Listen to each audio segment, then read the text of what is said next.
Apulia हिता आपण जागी आपुलिया हिता आपण जागी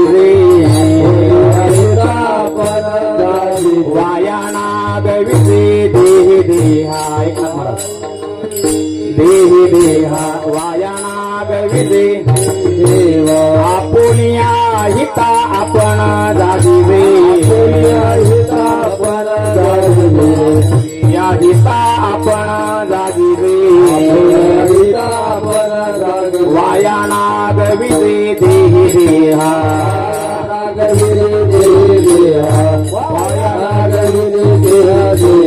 आत्म्यानो ताप घेऊन या मना आत्म्यानो ताप घेऊन या मना तरी पाचिंतना राम नाम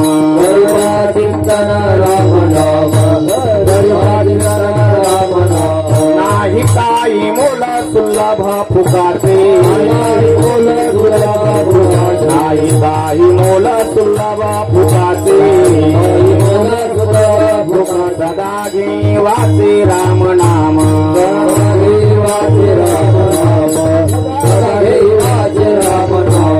आत्म्यानो ताप घेऊन या मना आत्म्यानो ताप घेऊन या मना चिंतना राम नाम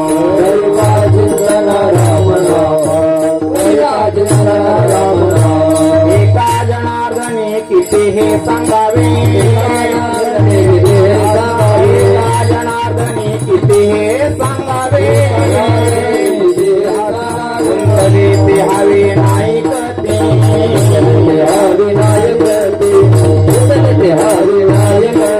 आज्ञान ताप घेऊन ताप घेऊन या म्हणा राम नाम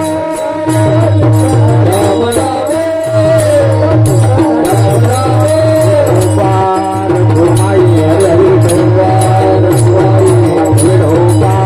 घुमाई पार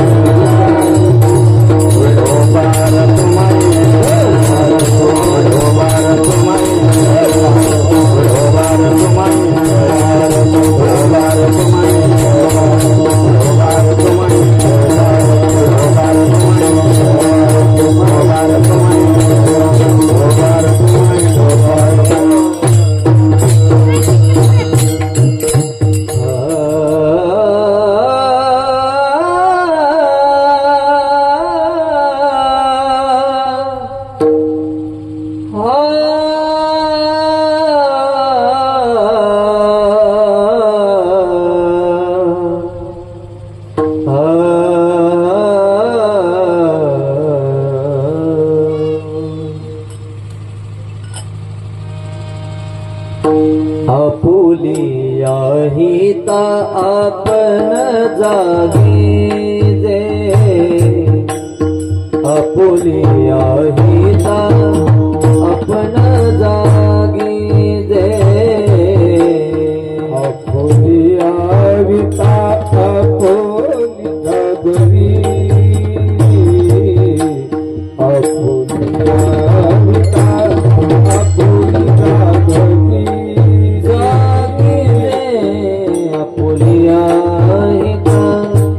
अपन जागे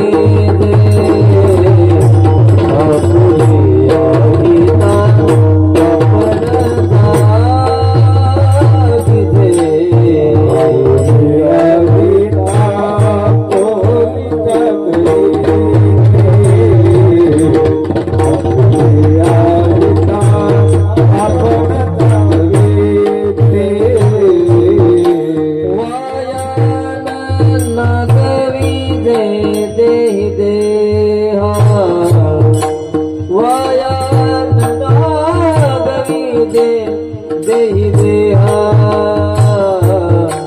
हाती संताप देवोनिया मना हाती संताप देवोनिया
आपोलिया हिता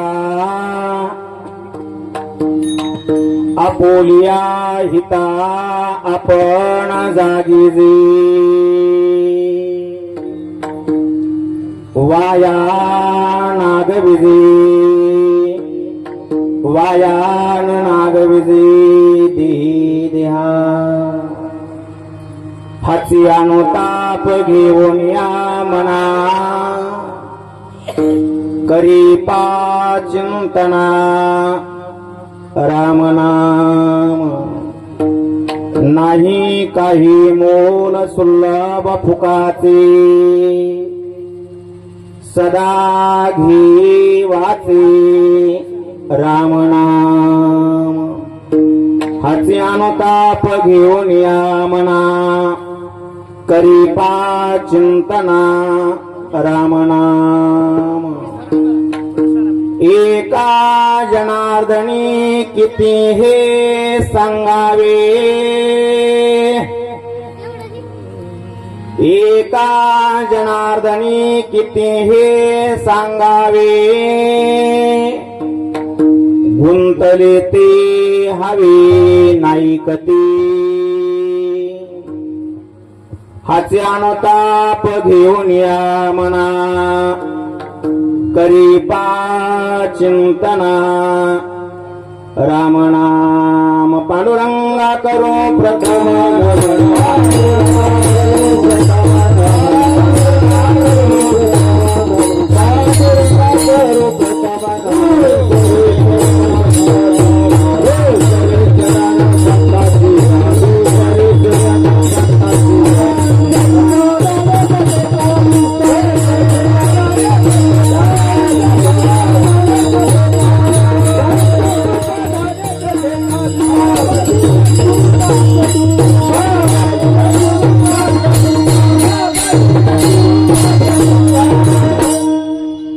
हरी पांडुरंगा करू प्रथम नमन दुसरी चरणा संतांची या त्यांच्या कृपादाने कथेचा विस्तारू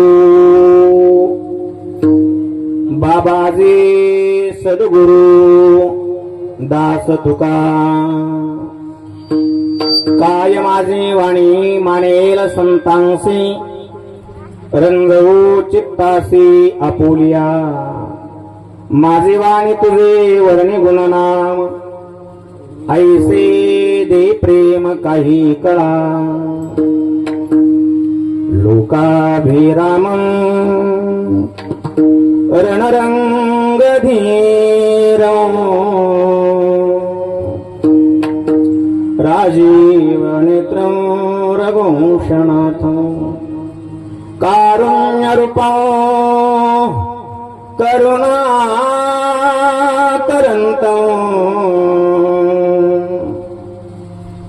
प्रभु रामचंद्र शरणं प्रपद्ये भक्ती वैराग्य ज्ञान तिन्ही मूर्तिमंत जवळी द्वंद्वातीत शांती क्षमा दया ब्रह्मचारी कली धनमान गृहदेह आशानसे जातील भरी ऐसे संत नारायण बाबा त्यांच्या चरणासे मी नमन करी जय जय श्री राधारमण जय जय नवल किशोर जय गोपी चित्तचोर प्रभो जय जय माखन चोर विठाला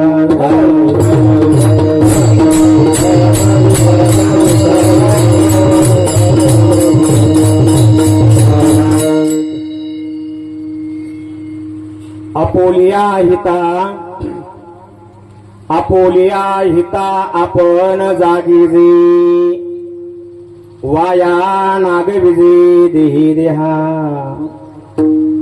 हाचे आणो ताप घेऊन या मना करी चिंतना राम नाम प्रस्तुत प्राप्त प्रसंगी प्राप्त स्थळी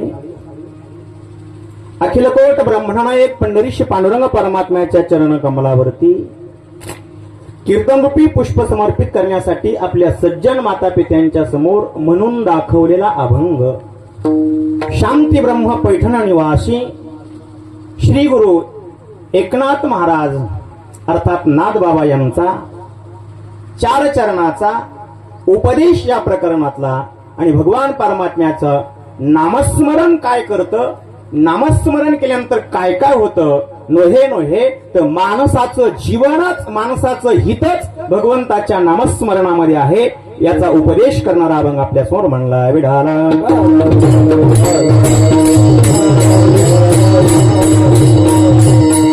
अभंगाचं चिंतन करण्यापूर्वी थोडासा परिहार सर्वांना ज्ञात आहे. आज 1 वर्षापूर्वी ज्यांना या गावामध्ये जन्मही मिळाला आणि जन्म मिळाल्यानंतर जवळजवळ अंतकाळही त्यांना याच गावामध्ये आला. 1 वर्षापूर्वी ज्यांचा अंतकाळ या ठिकाणी चालता बोलता आला अशा आदरणीय द्रौपदीबाई अश्रूबाई उर्फ कुंडलिक यादव हे त्यांच्या पतीकडचं नाव आहे आणि द्रौपदीबाई बळीरामजी राऊत हे त्यांच्या आश्रूबाई बळीरामजी राऊत हे त्यांच्या वडिलांकडचं नाव आहे. सर्वांना ज्ञात आहे त्यांचा जवळजवळ आयुष्याचा लग्न झाल्यानंतर काही 4-2 वर्ष सोडल्यानंतर पूर्ण आयुष्य इथे गेलंय. हयातीमध्ये तर आयुष्य त्यांनी काढत असताना अगदी एखाद्या ऋषितुल्य महात्म्यासारखं ज्यांनी जीवन जगले आलंय आणि तारुण्यामध्ये जीवन पतीविना जगणं एवढं सोपं नाही. अशा आश्रूबाई यांचं हे वर्ष श्राद्ध आहे. 1 वर्षापूर्वी त्यांनी इहलोकाची यात्रा केली. गरुड पुराणाचं थोडंसं चिंतन आपल्यासमोर काही मुद्द्यामध्ये मांडणार आहे. साबल्यासारखं मांडणार नाही आता आपण. त्या दिवशी जे मांडलं ते आज मांडणार नाही. पण गरुड पुराणाने सांगितलं की गरुड पुराणे 6 टप्प्यामध्ये चिंतन करतंय. 2 संस्कार गरुड पुराणाने सांगितले, 2 मार्ग गरुड पुराणाने सांगितले आणि 2 संस्कार 2 मार्ग 4 आणि गरुड पुराणाने त्या ठिकाणी 2 असणारे कर्म सांगितले विढाला.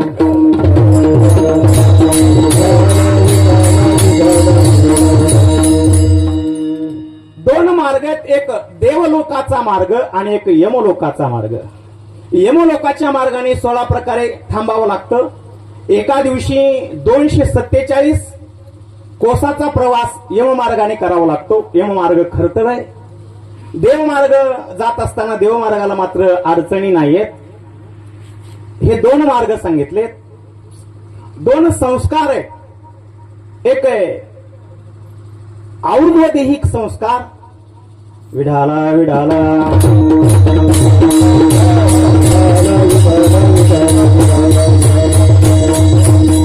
2 संस्कार सांगितले आणि 2 कर्म सांगितले. ते 2 कर्म आहेत, एक प्रेत कर्म आणि एक आहे पितृकर्म. गतात्मा जीव गेल्यानंतर त्या प्रेतावर जे कर्म केल्या जातात त्याला प्रेत कर्म म्हणतात. गतात्मा जीव गेल्यानंतर गतात्मा जीवाला अग्निदान दिल्यानंतर अस्थि विसर्जनापर्यंत पहिल्या टप्प्यात कार्य केलं जातं. अस्थि विसर्जनापासून दशक्रियेच्या विधीपर्यंत आणि गंगापूजनाच्या विधीपर्यंत 2ऱ्या टप्प्यातलं कार्य केलं जातं आणि गंगापूजन झाल्यानंतर 1 वर्षापर्यंत जी 16 पिंड शास्त्राने सांगितले ते 16 पिंड करणं हे 3ऱ्या टप्प्यातलं कार्य. पण गतात्मा जीवावर हे केलेले जे कर्म आहे त्याला प्रेत कर्म म्हणतात. आणि गतात्मा जीव गेल्यानंतर वर्ष श्राद्ध झाल्यापासून पुढे 1 वर्षापर्यंत वर्ष श्राद्ध झाल्यानंतर पुढे आयुष्यभर त्या गतात्म्या जीवाच्या नावाने जी क्रिया केल्या जाते त्याला पितृ कर्म असं म्हणतात. म्हणजे पित्र घालणं, त्याच्याबद्दल अन्नदान करणं, पुण्यतिथी करणं याला पितृकर्म म्हणतात. म्हणून आजचा हा जो कार्यक्रम आहे हा इथून पुढे पितृकर्मामध्ये येतो विढाला. आणि म्हणून या ठिकाणी या सेवेचं आयोजन केलं आहे. वारकरी संप्रदायामध्ये आणि हिंदू संस्कृतीमध्ये गतात्मा जीव गेल्यानंतर कीर्तन आणि अन्नदान करण्याची प्रथा आपल्याकडे आहे. का आहे तर कर्म करत असताना एखाद कर्म करता करता जर चुकलं, कारण की मंत्र चढे थोडा तरी धडाची होय वेडा, कर्म हे अतिशय सूक्ष्म आहे. म्हणून सूक्ष्म कर्म करत असताना एखादं जर कर्म चुकलं तर त्या कर्माचं प्रायश्चित्त घ्यायचं असेल तर जगातल्या सर्व कर्माचं प्रायश्चित्त भगवंताचं नामस्मरण. आणि म्हणून गतात्म्या जीवाच्या प्रित्यर्थ केलेलं कर्म एखाद्या वेळेला चुकीचं घडलं असेल तर त्या चुकीच्या कर्माचं प्रायश्चित्त म्हणून नामस्मरण, आणि ते नामस्मरण कथा कीर्तनाच्या माध्यमातून होतं. म्हणून आपल्या हिंदू संस्कृतीमध्ये गतात्म्या जीवाच्या प्रित्यर्थ कर्मकांड जर व्यवस्थित नसेल घडलं तर त्याचं दोष लागू नये म्हणून नामस्मरणाने ते दोष धुवून जावा म्हणून हे कीर्तनाचं आयोजन आहे. विडाला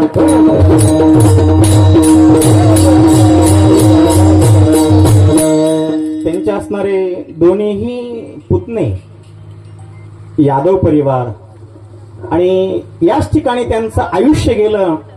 आयुष्य जात असताना आपला देहही ठेवला असे त्यांचे बंधू आमचे आदरणीय इराप अण्णा आणि त्यांचे भाचे, जे या कार्यक्रमाचा गेल्या वर्षी त्यांनीच खर्च केला, परिवाराने खर्च केला.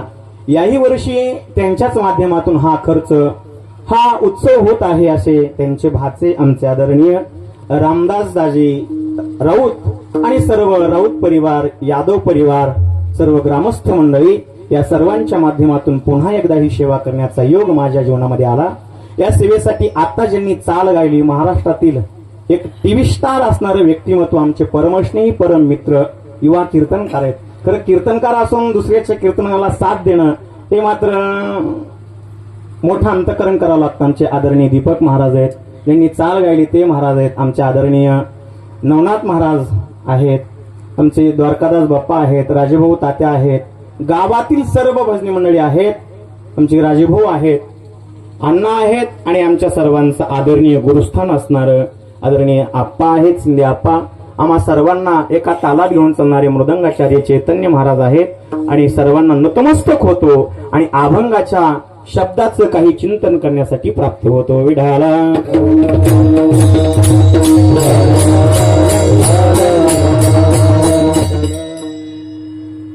गतात्मा जीव जेव्हा जातो त्याच्यावर आयुर्वेदिक एक संस्कार केला जातो आणि आतुरकालिक संस्कार केला जातो. हे आतुरकालिक संस्कार सांगता सांगता राहिला होता. आतुरकालिक संस्कार एक केला जातो. महाराज म्हणतात की गतात्मा जीव या मृत्यू लोकामध्ये येतो ना, तो येतो तर त्याचं कल्याण करण्यासाठी येतो. विढाला मानवी शरीराचं एकमेव असं आहे की त्या मानवी शरीरानेच माणसाला स्वतःचं हित करता येतं. या हिताचे शास्त्राने दोन प्रकार सांगितलेत, एक लौकिक हित आणि एक अलौकिक हित. नोकरी लागणं, दैवयोगाने घर बांधणं, दैवयोगाने मुलगा होणं, याच्यापेक्षा आता सध्याच्या काळात कठीण असणारी गोष्ट दैवयोगाने लग्न होणं. सध्या कठीण गोष्ट ही लग्न होणं. याला आपण त्या ठिकाणी वाटलं तर भाग्य समजू. सध्या लग्न होणं ही सुद्धा एक भाग्याची गोष्ट आहे, कारण की काळ बदलला. मी सांगत असतो काळ बदलला. 1980 साली नवरदेव लग्नामध्ये रुसत होता. श्रीधर हो, 1980 साली नवरदेव लग्नामध्ये रुसत होता. कशासाठी? नाही नाही नाही बाबा, कशासाठी? हा त्यांनी बांधलं ना पालखुर्च्या फेट्यासाठी. हा पुन्हा काळ बदलला. 1990 ला दीपक महाराज नवरदेव रुसू लागला. कशासाठी? आता म्हणा घडीसाठी. हा पुन्हा काळ बदलला. 2000 साली नवरदेव रुसू लागला दादा अंगठीसाठी. पुन्हा काळ बदलला. 2010 साली नवरदेव रुसू लागला फटफटी मोटरसायकलसाठी. पुन्हा काळ बदलला. 2020 मध्ये नवरदेव रुसू लागला हुंड्यासाठी. पुन्हा काळ बदलला. आता 2025 सुरू संपत आलंय, 26 सुरू होणार आहे. आता नवरदेव रुसत नाही. आता नवरदेव फक्त एवढं म्हणतो, हुंडा नको मामा. कथा कथा कीर्तन आहे. काळ बदलला. काळ बदलला म्हणजे लग्न होणं हे भाग्य नाही. भाग्य तरी नव्हे धनपुत्र दारा. लग्न होणं याच्यात हित नाही. हे लौकिक हित आहे. घर बांधणं हे लौकिक हित आहे. मुलगा नोकरीला लागणं हे लौकिक हित आहे. मुलगा होणं हे लौकिक हित आहे. जमीन घेणं हे लौकिक हित आहे. अनेक गोष्टी करणं, पैसा कमवणं हे लौकिक हित आहे. पण या लौकिक हिताला किंमत नाही. खरा मानवी शरीर जे मिळालं ना ते लौकिक हित करण्यासाठी मिळालं नाही. मानवी शरीर मिळालं ते अलौकिक असणारं हित प्राप्त करण्यासाठी मिळालं. आणि अलौकिक हित या मानवी शरीरातच होतं. कारण की अलौकिक हित आहे ते भगवंताचं भजन आहे. मानवी शरीर मिळालं ते आपलं हित करण्यासाठी मिळालं.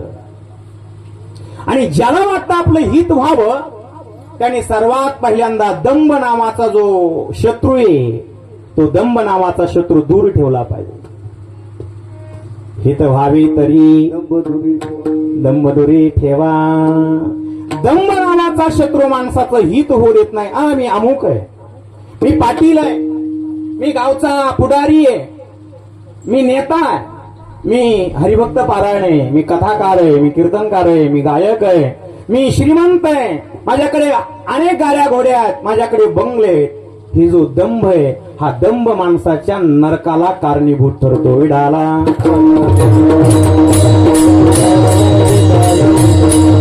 दंभ रहित जीवन असलं पाहिजे. काल एका माणसाने मला एक स्टेटस पाठवलं होतं, असं गोड होतं. ज्याच्याकडे अनेक गुण आहेत, अनेक धनवान आहे, गुणवान आहे, रूपवान आहे, पण त्याच्याकडे जर नम्रता रूपी अलंकार नसेल तर त्याचं जीवन शून्य आहे. त्याचं मी थोडं उलट केलं दीपक महाराज. एखाद्या वेळेला संगीतात अलंकार पदवी प्राप्त करून घेतली, संगीत क्षेत्रात अलंकार पदवी प्राप्त करून घेतली, पण त्या अलंकार पदवीमध्ये मोठा गायक आहे, चांगला आहे, पण त्याच्याकडे जर नम्रता रूपी अलंकार नसेल तर त्याची अलंकार पदवी सुद्धा शून्य आहे. विठाला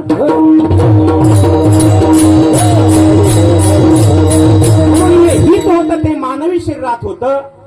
कारण की माणसाचं शरीर देवाच्या भजनासाठी दिलं. हाच उपदेश केला. ज्या वेळेला हिरण्यकश्यपूने आपला मुलगा प्रल्हाद आपला ऐकत नाही ना म्हणून दैत्यगुरु शुक्राचार्यांच्या विद्यालयामध्ये पाठवला. दैत्य दानव हिरण्यकश्यपू दैत्य दानव विद्यालयामध्ये पाठवला. आणि त्यावेळेला षण्ड आणि अमर्क नावाचे दैत्यगुरु शुक्राचार्यांचे 2 मुलं आहेत. ते विद्यालय ते चालवतात. एक दिवस काही कामाच्या निमित्ताने षण्ड अमर्क बाहेर जातात आणि प्रल्हाद महात्मा बसलेले छोटे छोटे बालक जवळ येतात आणि जवळ आल्यानंतर विचारतात, प्रल्हादा, अरे तुझा बाप तुला मारण्यासाठी अनेक प्रकार करतो, अनेक प्रकारे तुला त्रास देतो, अनेक प्रकारे तुला दुःख देतो, तरी तू भगवंताचं नामस्मरण सोडत नाहीस. आणि तू नामस्मरण तर करतोसच, पण प्रत्येक संकटातून तुला तारतो. कोण तारतो? त्याने सांगितलं, रे मला तारणारा माझा सावरा, माझा कृष्ण परमात्मा. सावरा जब मेरे साथ है मुझको डरने की क्या बात है. सावरा जब मेरे साथ है मुझको डरने की क्या बात है. अरे उसके रहते कोई कुछ कहे, बोलो किसकी औकात है. तो परमात्मा माझ्या बरोबर आहे ना. का तर मी माझ्या हितावर जाण्यासाठी त्याचं भजन करतोय आणि त्याचं भजन करतोय म्हणून तो मला संकटातून तारतोय. बालकांनो, मित्रांनो, ऐका, तुम्हाला सुद्धा तुमचं हित व्हावं असं वाटत असेल तर एकच करा, कौमारे आचरत प्राज्ञो. एक काम करा, या तरुणपणामध्ये तुम्ही भगवंताचं भजन करा, भगवंताची सेवा करा. कारण की आपलं हित करायची ताकद आपलं कल्याण करायची ताकद दुसऱ्या कोणात नाही. आपलं हित आपणच केलं पाहिजे. कोणीतरी म्हणलं असं, तूच आहे तुझ्या जीवनाचा शिल्पकार. म्हणून आपल्याला आपलं हित करायचंय ना, म्हणून आपण आपलं हित करण्यासाठी सदैव आपण तत्पर असलं पाहिजे. आपण आपल्या हिताच्या ठिकाणी जागा असलं पाहिजे. म्हणून तर नामदेव महाराजांना म्हणावं लागलं, आयुष्य जात आहे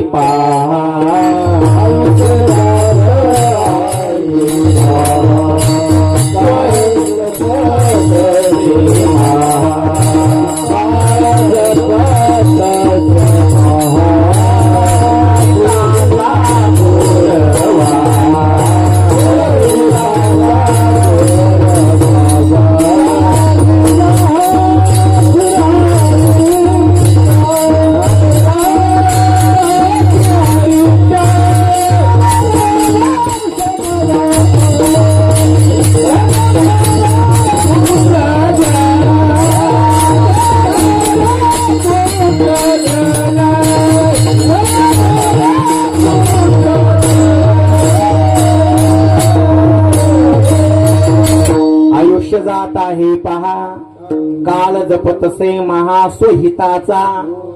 स्वतःच्या हिताचा जर तुम्हाला घोर असेल, माझं कल्याण हवं अशी भावना असेल, तर एकच काम करा. काय करा? ध्यानी रहा पैशाच्या, चुकलं का? ध्यानी रहा श्रीहरीच्या. कारण की हित ते करावे, बाबांनी प्रमाण दिलं. कारण की हित करायचं असेल तर हित फक्त भगवंताच्या कथा आणि कीर्तनात होतं. आई काजे तुम्ही भक्त भागवत, आई काजे तुम्ही भक्त भागवत, आई काजे तुम्ही भक्त भागवत, आई काजे तुम्ही भक्त भागवत, आई काजे तुम्ही भक्त भागवत.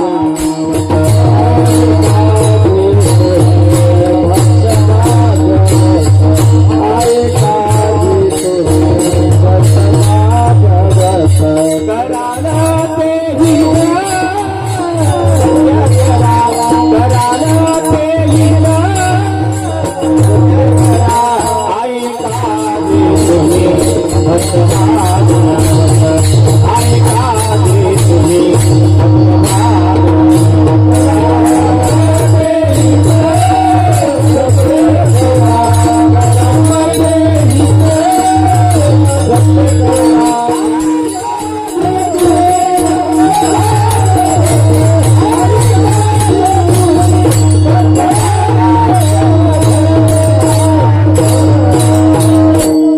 याच शरीराने आपलं कल्याण करता येतं, हित करता येतं. कराल ते हित सत्य करा.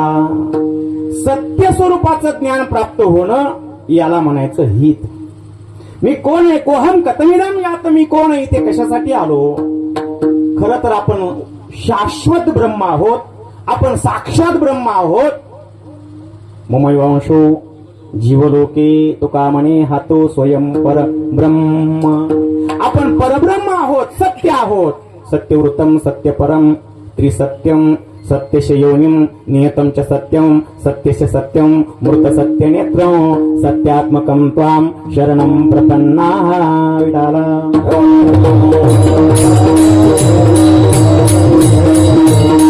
आपलं शाश्वत स्वरूप असणारं जे आहे ना, ते भगवंताच्या कथेमध्ये नामस्मरणामध्ये आपल्याला कळेल. आणि या बोधावर आपल्याला जायचंय. आणि या बोधावर जाण्यासाठी हे मानवी शरीर देवे दिला देह भजना गोमटा.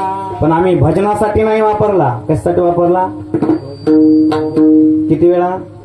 दिवसातून 3 बार भोजन, भजन 1 बार, उसमें ही आते हैं झंझटे हजार. मन मेरा कहता है गंगा नहाऊं, गंगा नहाऊं मैं यमुना नहाऊं. जाते जाते रास्ते में आ गया बुखार, उसमें आते हैं झंझटे हजार. 3 बार भोजन भजन 1 बार, 3 बार भोजन भजन 1 बार, उसमें ही आते हैं झंझटे हजार. भजनासाठी देह दिला, पण आम्ही या देहाला विनाकारण नागवलं. या देहाला जन्माला आलो तर विनाकारण हा देह आम्ही कष्टामध्ये घातला. देह तर घातला, कारण की देह मुळात मरका आहे. पण मुळात देह मरका असल्यामुळे या देहाची संगती ज्या देहीने केली, तो देही सुद्धा या देहाच्या संगतीत आल्यामुळे त्याला सुद्धा पुन्हा मारावं. तसं देही मरत नसतो, मरत असतो देही मरत नाही. पण या देहीने देहाची संगत केल्यामुळे या देहीला सुद्धा हा देह सोडावा लागला. नैनम चिंदंती शस्त्राणी, देह मरत नाही. जैसे जीर्ण वस्त्र सांडीजे मग नूतन वेडीचे ज्ञानोबाला सांगतात. पण या देहीला सुद्धा या देहातून निघून दुसऱ्या देहात जावं लागतं. आणि त्यावेळेला त्या देहीला विनाकारण त्रास होतो. म्हणून महाराज म्हणले, याच देहाने, या देहीचं तुमचं कल्याण होईल. तुम्हाला याच देहाने आपल्या हितावर जागता येईल. म्हणून तुम्ही या देहाने या देहीचं हित करा. आणि हित करत असताना आपलं हित आपल्याच हातात आहे. अभंगाच्या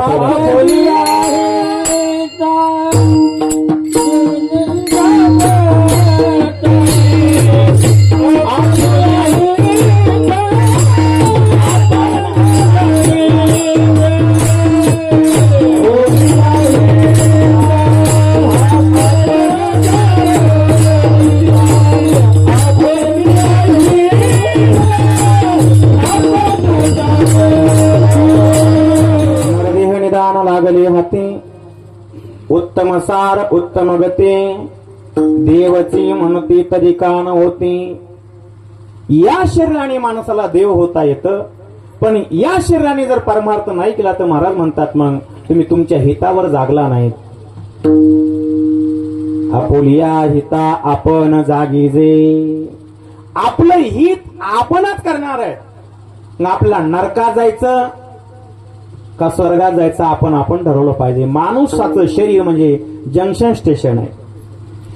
कोणत्या गावाला जायचं आणि कोणत्या रेल्वेत बसायचं ते या शरीराने ठरवता येतं. मानवी शरीराने नरकालाही जाता येतं, देवही होता येतं, पण या शरीराने देव व्हायचा असेल तर त्याच्यासाठी आचरण शुद्ध पाहिजे, ब्रह्मचर्य व्रताचं पालन पाहिजे. कोणत्या कोणत्या वर्षात काय काय केलं पाहिजे याचं चिंतन शास्त्रकार सांगतात. 100 वर्षाचं आयुष्य शतगणिले निद्रिया हिर्यते नक्तो व्यवायन चवावयः दिवाचार्य हया राजं कुटुंब भरणे नवा. भागवतकार लिहितात नरदेह निदान लागला आता. माणसाचं शरीर 100 वर्षाचं आयुष्य आहे आणि 100 वर्षामध्ये 4 टप्पे करायचे. 25 25 25 चोक 100. पहिल्या 25 वर्षात काय केलं पाहिजे. पहिल्या 25 वर्षात माणसाने अभ्यास केला पाहिजे. ब्रह्मचारी धर्मी गोकावी अक्षरे आश्रम विचार षटकर्मी वानप्रस्थ तरी संयोग वियोग संन्यासी तो त्याग संकल्पाचा. प्रथमेनार्जितम विद्या द्वितीयम नार्जितम धनव तृतीयम नार्जितम पुण्यम चतुर्थ्यम किम करिष्यसी. 25 वर्षापर्यंत अभ्यास केला पाहिजे. मग तो शास्त्राचा असेल, पोट भरण्याचा असेल, शाळेचा असेल. आता माणसं 25 वर्षापर्यंत जायनार. आता मोबाईलला एवढी दुनिया बिघडली, नको नको त्या गोष्टी आता मोबाईलमुळे होऊ लागल्या. 25 वर्षापर्यंत ब्रह्मचर्य व्रताचं पालन केलं पाहिजे. 25च्या नंतर 26व्या वर्षी लग्न केलं पाहिजे आणि 26व्या वर्षी लग्न करून 50 वर्षापर्यंत चांगला संसार केला पाहिजे आणि 50च्या पुढे आकडा 51 52 वानप्रस्थ आणि वानप्रस्थ 75 वर्षापर्यंत वानप्रस्थ भोगला पाहिजे आणि 75च्या नंतर म्हातारपणी थेटे पडशी खोकला हात कपाळाला लावून बैसे खोबऱ्याशी वाटी दिसतसे मूक गळतसे नाक श्लेष्मपुरे. पुन्हा नाक मुख गळू लागले अशा अवस्था होते. म्हणून 75च्या पुढं किम करिष्यसी पुन्हा काय करशील. म्हणून अगोदर हित करायचे तर परमार्थ करा. मग तो दंभाने करा, कसाही करा, कसंही करा, पैशाने करा, पण भजन करा. कारण की भजनच आपल्या हितापर्यंत नेऊन ठेवू शकतं. म्हणून महाराज म्हणले आपुलिया हिता आपण जागी जे वाया नाग विजे देही देहा. महाराज या देहाने जन्माला आला, भजन नाही केलं, पुन्हा जन्म मिळतो. पुनरपि जननम पुनरपि जननी जठरेशेन. पुन्हा पुन्हा किती वेळा जन्म यावे, किती व्हावे फजित, पुन्हा पुन्हा फजिती होते. म्हणून मागल्या अनेक जन्माचा अनुताप घे, मागल्या जन्माचा पश्चाताप घे आणि पश्चाताप घेऊन काय कर तर भगवंताचं रामाचं भजन कर. अभंगाचं 2रं चरण. हाची अनुताप हाची अनुताप घेऊन यावला हाची अनुताप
जीवनामध्ये अनुताप घे, अर्थात पश्चाताप झाला पाहिजे. अरे माझं जीवन वाया गेलं, काय उपयोग झाला?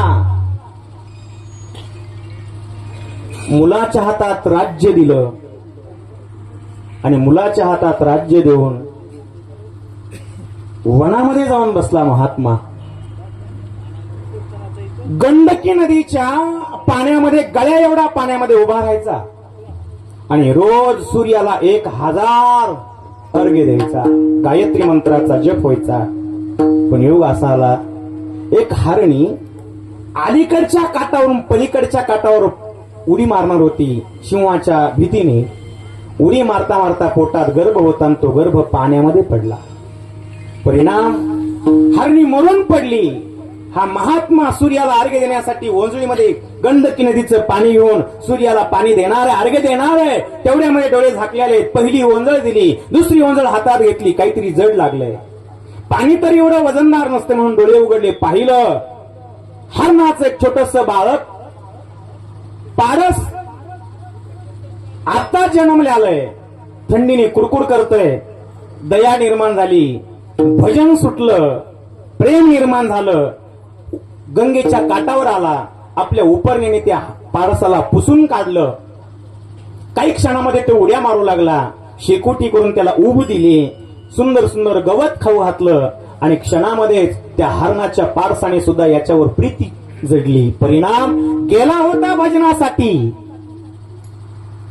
पण प्रीत जडली त्या हरणाच्या पारसावर. परिणाम असा झाला, अंतकाळ जवळ आला, भजन बाजूला झालं आणि अंतकाळाच्या वेळेला, अंतकाळेच्या वेळेला मी आता मरणार आहे, पण मी जर मेलो तर माझ्या हरणाच्या पारसाचं कसं होईल? कसं होईल मी मेल्यानंतर?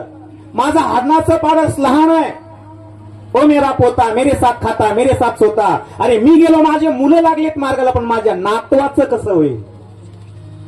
नातवाचं चांगलं झालं तर पुढं पंतवाचं कसं होईल?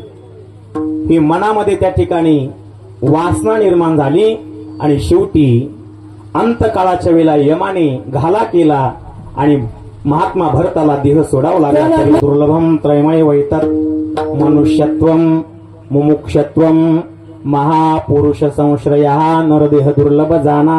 तुम्ही वासुदेव वासुदेव म्हणा. पुन्हा पुन्हा हा देह मिळत नाही. हा कसा मिळतो? पावला हा देह कागद आले न्याय न घडो उपाय घडो आले. आणि या शरीराने जर भजन नाही केलं तर मग महाराज म्हणतात वाया नाग विजे देही देहा. या शरीराला पुन्हा विनाकारण तुम्ही नागवलंय. या शरीराला पुन्हा पुन्हा माणूस येत नाही. मानवी शरीराला एकदाच येतो.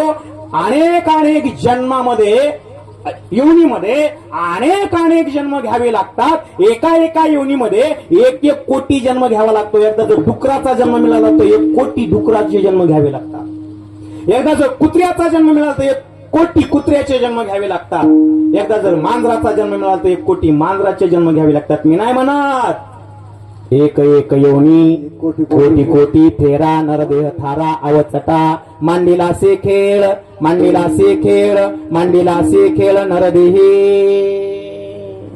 या नरदेहाला एकदा आल्यावर माणसाच्या शरीरानेच कल्याण करता येतं, भजन करता येतं, अनुताप घेता येतो. पश्चाताप झाल्यानंतर अनुताप होत असतो. पण तुम्हा आम्हाला आपण जन्माला आलोत आणि मरणार आहे त्याचा पश्चातापच नाही, म्हणून भजन नाही विढाला. आपण असं सांगतो समजतो की आपण कधी मरणारच नाही, पण मरणार आहे.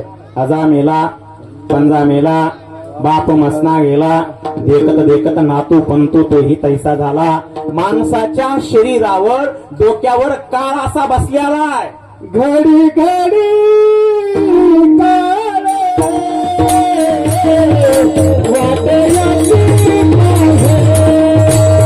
घडी घडी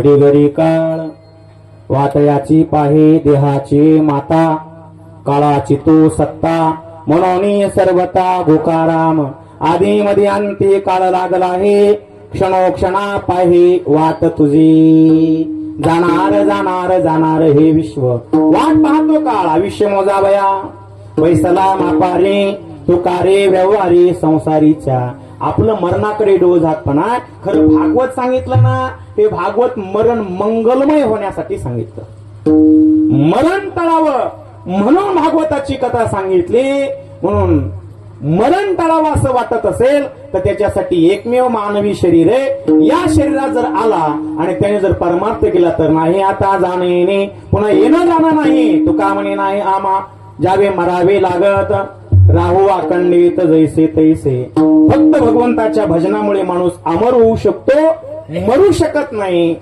कथा ऐकल्यानंतर मरू शकत नाही मरतो तो देहाने वृत्तीने कधी मरत नाही आणि वृत्तीने अमर होण्यासाठी कथा कीर्तन आहे म्हणून मी अनेक जन्मामध्ये मेलो अनेक जन्मात मेल्याला मला पश्चाताप व्हावा हा पश्चाताप तुम्ही करा नाथ बाबा म्हणतात आणि हा पश्चाताप घेऊन याचा अनुतापात रूपांतर करून फक्त काय करा भगवंताचं भजन करा करिपा चिंतना रामनाम पण महाराज देवाचं भजन करायचं म्हणल्यावर मग किती अवघड आहे एवढा मोठा मंडप द्यावा लागतो महाराज बोलवावे लागतात गायक बोलवावे लागतात वादक बोलवावे लागतात बरं बोलवल्यानंतर पुन्हा जाताना ते रिकामे पाठवायचे नसतात आहे का ना फुल फुलाची पाकळी काहीतरी आपलं द्यावाच लागतंय साहजिक आहे कामधंदा सोडून आले असते बिचारे बरं त्यांचं सुद्धा पोट त्याच्यावर असतंय म्हणून द्यावे लागतात मग एवढं करायचं म्हणल्यावर कमीत कमी एका कीर्तनाचे जर लाख रुपये खर्च होत असेल तर मग आमच्यासाठी एवढं भजन करण्यासाठी पैसा कुठून आणायचा पैसा महाराज म्हणले कोण म्हणलं पैसा लागतो अरे पैसा लागत नाही भगवंताचं भजन करण्यासाठी काही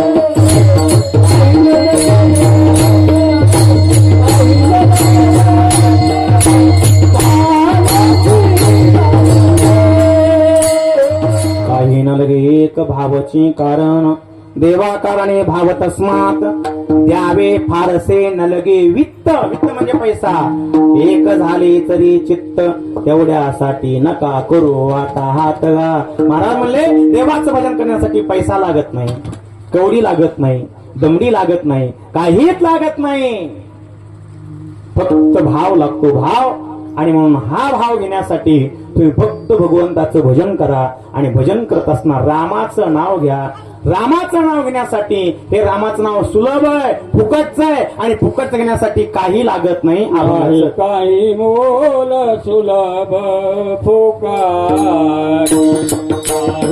काही मोल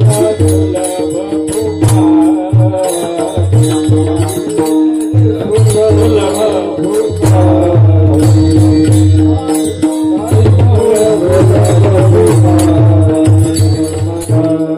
नाही काही मोल सुलभ फुकाचे पैसा न लगे दमडी न लगे न लगे कवडी दमडी बोलो राम राम राम काही लागत नाही आणि म्हणून तर महादेव फक्त राम राम म्हणतात भगवान महादेव राम नामाचंच भजन करतात का करतात राम नाव हे अतिशय सुलभ आहे सोपं आहे आणि भगवान महादेवाने जपलंय सार सार विठोबा नाम तुझे सार मनोनी शुळ पाणी जपत से वारंवार काय झालं एक शतकोटी रामायण लिहिलं चरितम रघुनाथस्य शतकोटी प्रविस्तरम 100 कोटी श्लोक लिहिले कशाचे सासू सुनाच्या घराण्याचे चुकलं रामायणाचे 100 कोटी श्लोक लिहिले आणि महादेव भगवंताच्या भजनामध्ये मस्त होते म्हणून हे 3 लोकांना ही गोष्ट कळाली 3 लोकांना हे वेगवेगळ्या पक्षातले होते पण वेगवेगळ्या पक्षातले असताना सुद्धा त्यांनी विचार केला आपल्याला जर काहीतरी मिळवायचं असेल तर मग युती केली पाहिजे आणि म्हणून श्रीधर हो 3 जण युती करायला लागले वेगवेगळ्या पक्षातले कोण हे असलं पटकन कळते आपल्याला सध्या तसलंच वातावरण सुरू आहे ना हो 3 जण एकत्र आले मृत्यू लोकातले स्वर्गातले आणि पाताळातले तिघ जण एकत्र आले. विचार केला, 100 कोटी रामायण लिहिलंय, त्याच्यातलं आपण थोडस घेऊ आणि आपलं कल्याण करू. म्हणून तिघ जण गेले भगवान महादेवाकडं. महादेवाने पाहिलं, वा वा, नमस्कार आहे, बसा. पण कशासाठी आले? काही नाही, तुम्ही रामायण लिहिलंय ना, मग ते रामायण आम्हा तिघाला पाहिजे. भोळे शंकर ते म्हणजे काय अडचण नाही, घेऊन जा. 100 कोटी रामायणातले त्यांनी 3 टप्पे केले पहिल्यांदा, आणि 3 टप्पे केल्यानंतर 100 कोटीतले त्यांनी काय केलं, 30 कोटी 30 कोटी श्लोक देऊन टाकले आणि 10 कोटी श्लोक आपल्याकडे ठेवले. पुन्हा यांचं चाललं, कारभार चालला, व्यवस्थित चाललं. पण यांनी योजना अनेक आणल्या होत्या आणि योजनेमध्ये फंड टाकायला पैसे कमी पडू लागले. त्यातनं लाडक्या बहिणीला पैसे कमी पडू लागले. तिघांचं सांगलो मी, असं इकडे नाही सांगलो. आणि लाडक्या बहिणीला पैसे कमी पडू लागले, म्हणून पुन्हा हे बजेट आणायला गेले तिघ जण. कुठं? हेड ऑफिसला महादेवाकडे तिघ जण परत गेले. म्हणजे तुम्ही दिलं होतं अगोदर, पण ते पहिल्या झटक्यात गेलं. कारण की बऱ्याच लोकांनी, बऱ्याच लाडक्या बहिणी बसत नव्हत्या तरी बसविल्या, आणि म्हणून ते बजेट संपलं. आता आणखी आम्हाला द्या. किती राहिले होते? 10 कोटी. 10 कोटी राहिले होते. तिघ जण गेले. महादेव म्हणले, घेऊन जा, मला तरी काय करायचं, तुमच्यासाठीच आहे. त्या 10 कोटीतले महादेवने पुन्हा 3 भाग केले.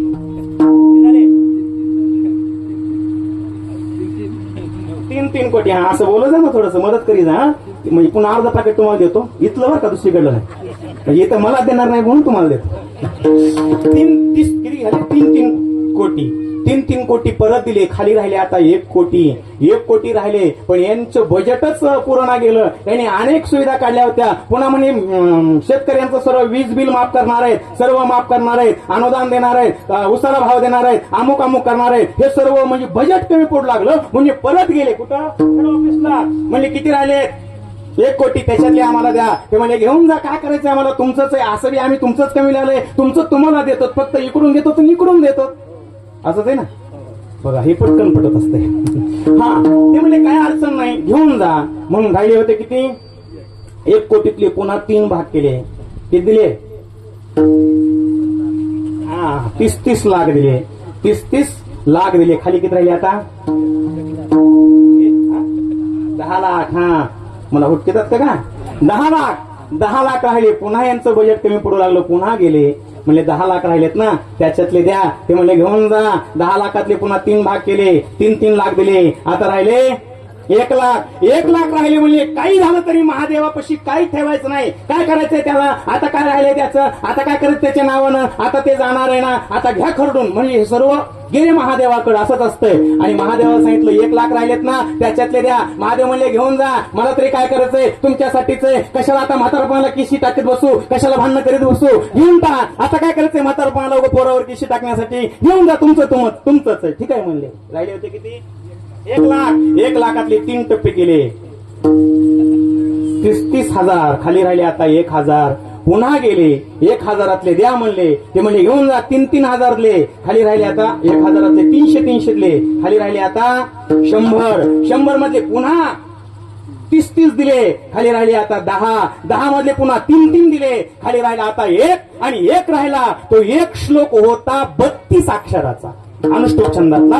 शास्त्राने अनेक छंद सांगितले, त्याच्यामध्ये 32 अक्षराचा अनुष्टुप छंदातला 1 श्लोक राहिला होता. 1 श्लोक मागण्यासाठी पुन्हा गेले. महादेव म्हणले, घेऊन टाका. आणि 1 श्लोकातल्या 32 अक्षरातले 3 अक्षर, 30 अक्षर, तुमचं लक्ष ऐक नाही पाहत कधी कधी.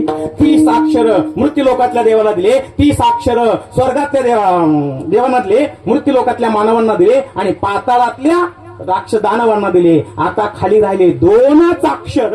पुन्हा हे गेले आणि सांगितलं, महादेवा राहिलेले 2 अक्षर द्या. महादेव म्हणजे, हे 2 अक्षर मी कोणाच्या बापालाही देणार नाही. हे 2 अक्षर म्हणजे कोणते? ते अतिशय सोपे आहेत, सुलभ आहेत. ते राम आहेत. आणि हे राम सुलभ आणि सोपे आहेत. आणि जगामध्ये खरे हेच 2 अक्षर आहेत.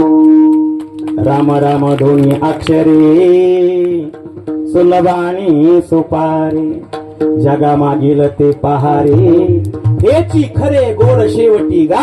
हे 2 अक्षर शेवट आहे. म्हणून नाथबाबा म्हणले, हे राम म्हणण्यासाठी तुम्हाला पैसा लागत नाही, फुकटच. म्हणून हे तुम्ही घ्या, नाही काही मोल, सुलभ फुकाचे, सदा गे वाचे. राम नाम विडोबार कुमारी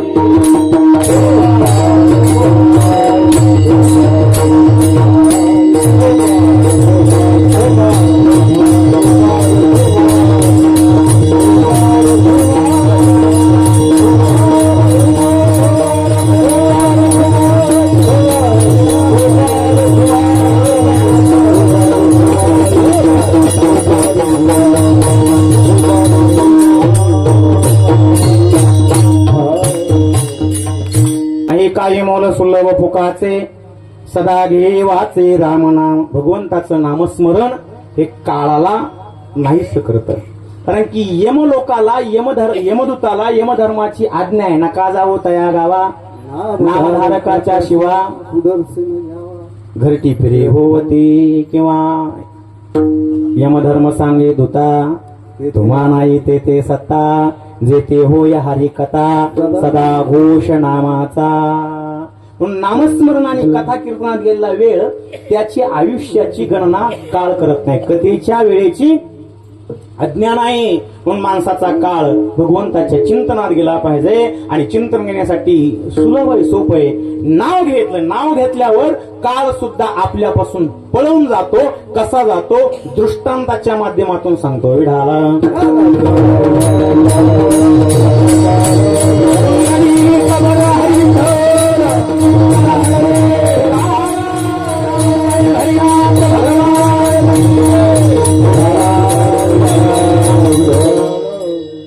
नाव घेतल्यावर काळ निघून जातो. कसा जातो ऐका. संपलं कीर्तन. एक मुस्लिम बाई होती, दीपक महाराज, हिंदी भाषिक बाई होती, हिंदी भाषिक. आणि तिला 5 पोरी होत्या. 5 नावाचे विचित्र होते. एवढे विचित्र नाव होते. एकीचं नाव होतं तुटी, एकीचं नाव होतं फटी, एकीचं नाव होतं मरी, एकीचं नाव होतं फिकी आणि एकीचं नाव होतं भूतनी. असे 5 नाव होते. बरोबर 5 नाव होते. 4 पोरीचे लग्न झाले होते आणि एका पोरीचं लग्न होईना गेलं. तर काही मंगळ असेल, काही अडचण असेल, जमाना गेलं. तर बरेच दिवसापासून बरंच वय झालं होतं, लग्न जमाना गेलं. तर काय करावं असा विचार करू लागले. आणि त्याच्यामध्ये माझ्यासारखा एक शहाणा माणूस तिथं आला. म्हणजे मी शहाणा नाही म्हणा, आला शहाणा माणूस. आणि आल्यानंतर त्याने विचार केला, लग्न जमत नाही, काय वेळ आहे, आपण जाऊ आणि पटकन लग्न जमू आणि सुपारी फोडलू आणि ज्या दिवशी लग्न त्याच्या अगोदर 4 दिवसांनी लोकांना सांगू. असं ठरलं. आणि खरं आता तसं ठरवलं पाहिजे. पोराचं लग्न होईपर्यंत कोणाला सांगायचं नाही. पोरीचं सांगा. पोराचं जर तुम्ही लग्न जमिलं जर सांगितलं तर मला नाही वाटत सक्सेस होईल म्हणून. आणि त्यातली त्यात म्हणजे माझ्या बाबतीत घडलं होतं. मला म्हणले तुम्हाला काय आमच्याकडे पोरग होतं की आम्हाला म्हणलं नाही तुम्ही. मला म्हणले होते दुसरं काय दादा विनोदाचा भाग सोडा. म्हणून त्याने ठरवलं आणि गेला तो मुलगी बघण्यासाठी. लग्न ठरायचंय. 4 मुलीचे लग्न झाले होते, एकीच राहिलं होतं. पाहुणा गेला आणि गेल्यानंतर भागाभागात पद्धत असते.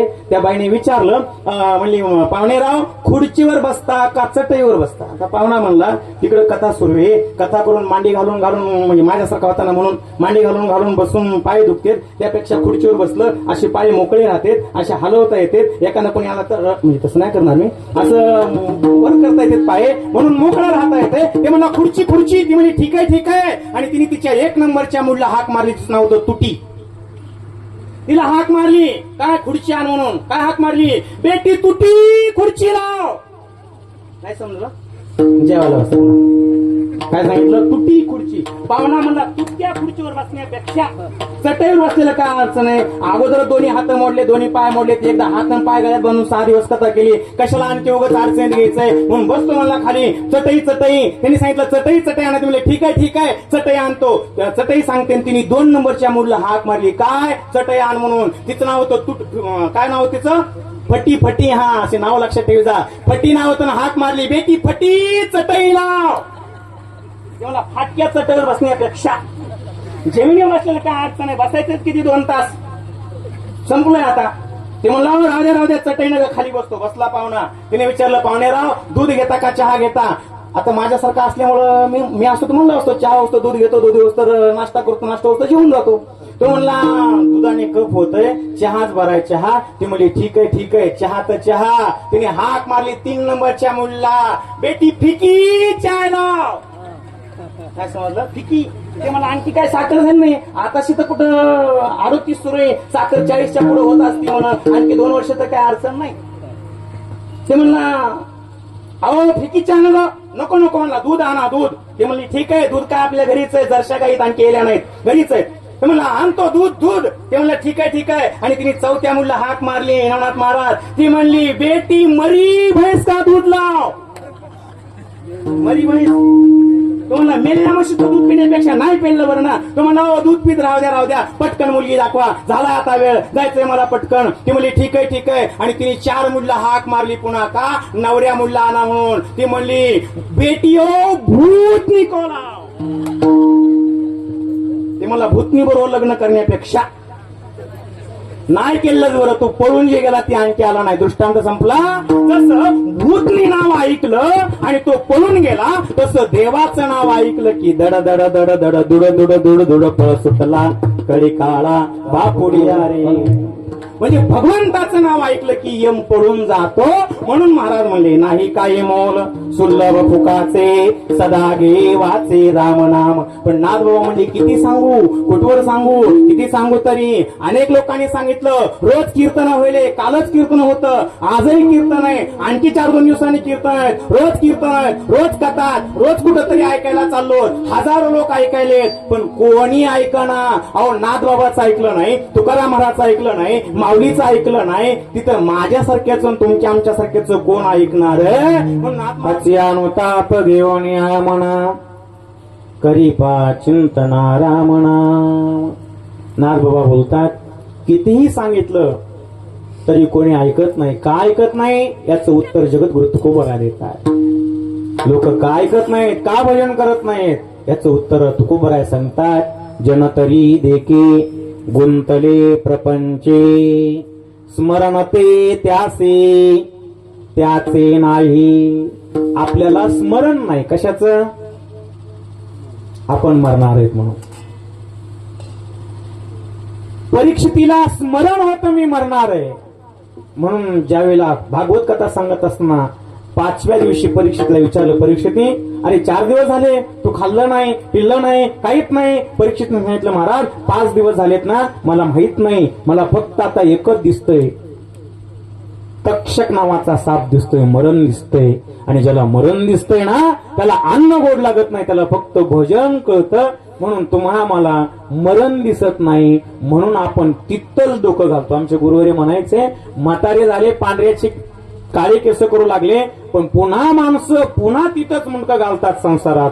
एकदा मुलाच्या ताब्यात दिलं की मग वाटोळं हो, लंबडं हो, कसंही हो, काय करायचंय आपल्याला, करतील त्यांच्या आकाराने. त्यांना का अक्कल नाही का, त्यांना संसार करायचा कळत नाही का. अरे संसार करायचा तो कुत्र्या मांजराला गाढवाला सुद्धा कळतो असं आमचे गुरु म्हणायचे. म्हणून माणसाने एकदा मुलाच्या हातात दिलं की यात्रा करावी. नाही यात्रा झाली ना उगं कुठेतरी बसावं, रामकृष्ण हरी रामकृष्ण हरी रामकृष्ण हरी माळ घ्यावे.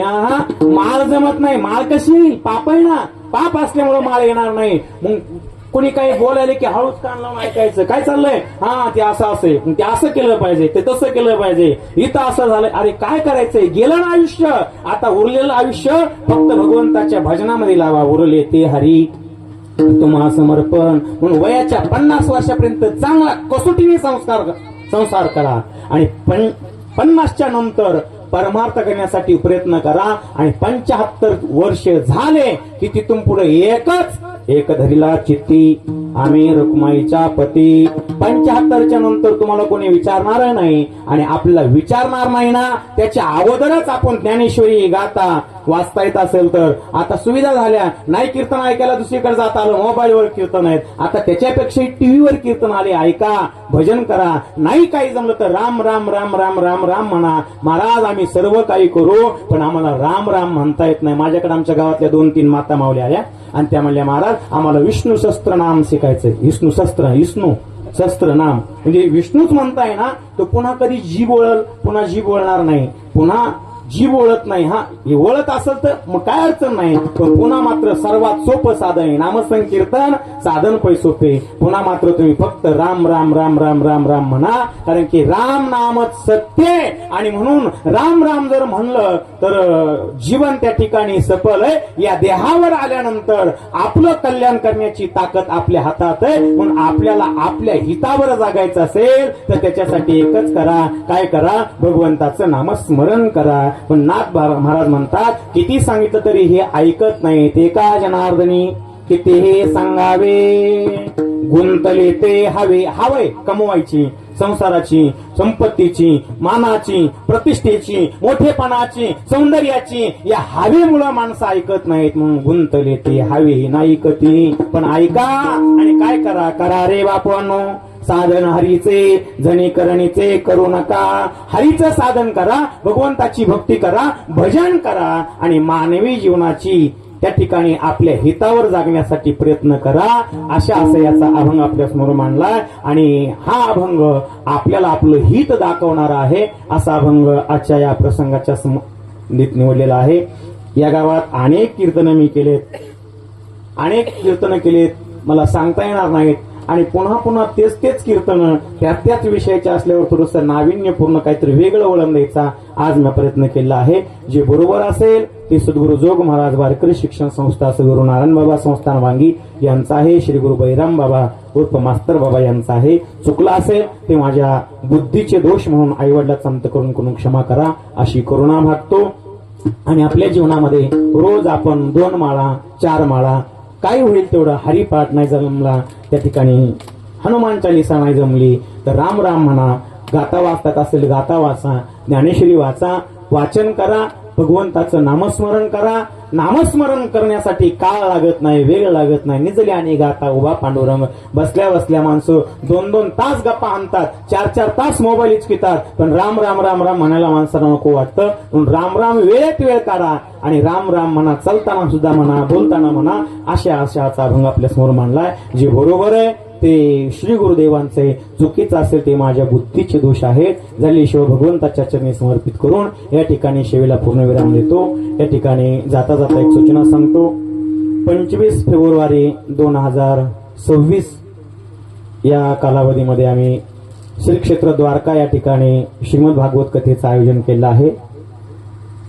त्या ठिकाणी 7 दिवस श्रीमद भागवताची कथा आणि गिरनार पर्वत, सोरटी सोमनाथ, द्वारका, बेट द्वारका, त्याचबरोबर प्रभास क्षेत्र, मूळ द्वारका, गोपी तलाव असे एक 7-8 त्या ठिकाणी तीर्थक्षेत्र आहेत. हे 7-8 तीर्थक्षेत्राचं दर्शन आणि 7 दिवस त्या ठिकाणी श्रीमद भागवताची कथा आयोजित करण्यात आली आहे. कोणाला जर यायचं असेल यात्रेसाठी कथेसाठी संपर्क करा. पत्रिका आहे, पत्रिकेवर सर्व संपर्क आहे. नेम अटी, किती पैसे, काय कसं जायचंय, सर्व त्याचं मार्गदर्शन या पत्रिकेवर केलेलं आहे. कोणाला यायचं असेल तर संपर्क माझ्याशी करा. कारण की तुकाराम महाराज म्हणले, जवळ हे सकळ सिद्ध आहे, हात चालावया पाय, तर तू आपुली सोयीत पाहे, तीर्थयात्रे जाय चुकू नको. म्हणून कोणाला यायचं असेल तर संपर्क माझ्याशी करा. ज्ञानेश्वर माऊली, ज्ञानराज माऊली, ज्ञानेश्वर माऊली.